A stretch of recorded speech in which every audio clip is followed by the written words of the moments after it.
prepare the pork, first we will lay each piece of pork on the cutting board. And then we will finely slice each piece as if we are slicing the pork for stir frying. Then we will change the direction and finely chop the pork slice so that tiny cubes of pork are formed.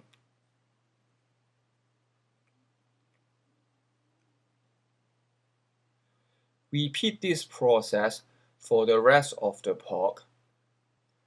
Then we will chop the pork in other direction so that all the little cubes will be chopped even finer and cut off all the connective tissues. If you have food processors, you can grind the pork with the machine, but the texture will not be as good as if you do the grinding with your hands. Last procedure is we will roughly chop the minced pork,